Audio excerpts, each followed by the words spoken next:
Hello and welcome to 5-Minute Math. Today we are looking at the Algebra 1 concept of real-world quadratic functions, specifically how we can write equations for them using real-world data, and we'll do it in 5 minutes or less. So we see a basic table here, and this might be something that we might see with a problem that says there was a rocket that shot and it went up and then it came back down, or something describing a real-world parabola, and then they're going to ask you, what is an equation that fits this? And all you're going to get is a set of x and y coordinates. And think about even trying to graph this real quick. These numbers are insane. It looks like we have maybe a vertex-ish, maybe at 0, maybe a little bit beyond 0, not really quite sure, but it just drops off. I mean, I can't even put numbers on this because look at these x's, and this parabola is just very difficult to just eyeball. So what are we supposed to do when we're supposed to write an equation for something like this? Well, we're going to use a process called quadratic regression, and thankfully we don't have to do it on our own. We are going to use a calculator. And once we figure it out, it actually is going to be kind of easy. But quadratic regression is the process of finding an equation of a parabola that has a best fit for real-world data.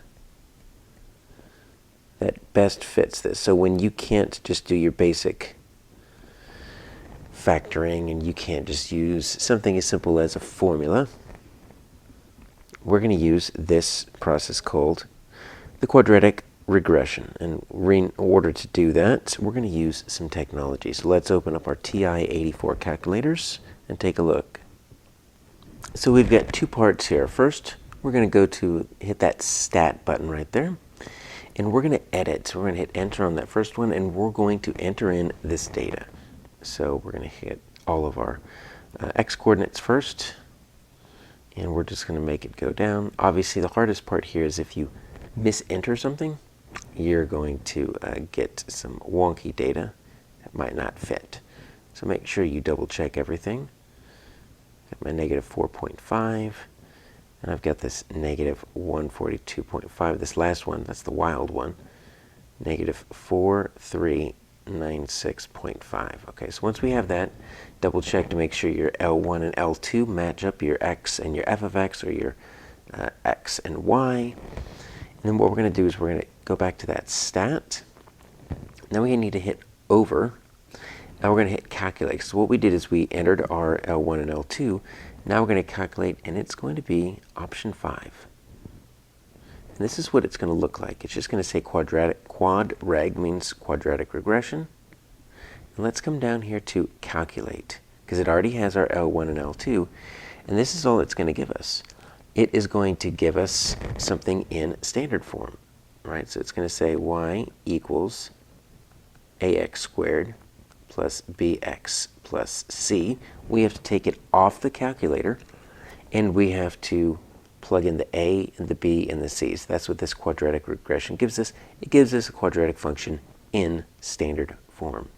Okay, so it looks like this a, and you get to decide what you want to round it to.